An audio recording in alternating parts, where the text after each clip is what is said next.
In digital Marathi, जनतेच्या हक्काचं व्यासपीठ।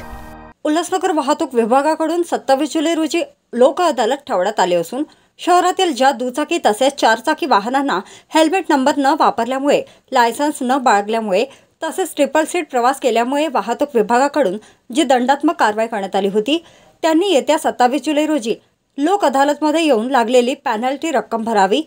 तसेच रक्कम भरल्यास त्यांना 30 ते 40% त्या पेनल्टीमध्ये सवलत देण्यात येणार आहे। आपल्या संपूर्ण राज्यामध्ये 27 जुलैला लोक अदालत घेण्यात येणार आहे। आपल्या उल्हासनगर कोर्टामध्ये पण 27 तारखेला त्या बाबतीत केसेस घेणार आहेत कोर्टात।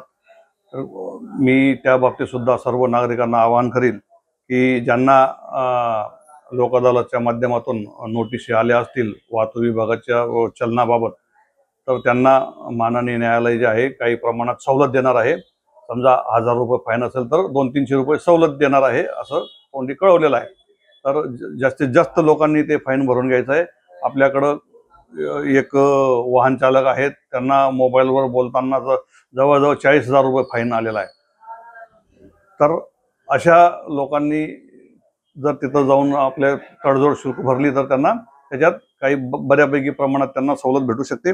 तसेच जे रिक्षा चालक आहेत किंवा टू व्हीलरवाले असतील त्यांनी सुद्धा या लोक अदालतचा उपयोग करून घ्यावा आणि आपलं जे फाईन आहे ते कमी करून भरून घ्यावं। आपल्या कोर्टात आपलं जे उल्हासनगर कोर्ट आहे त्या ठिकाणी ते भरवण्यात येणार आहे। सर्व नागरिकांनी पहिले आमच्या ऑफिसला यायचं आहे। आमच्याकडे जर केस असेल आम्ही ती चेक करू किती फाईन आहे आणि मग ते आम्ही तिथं पाठवणार कोर्टात।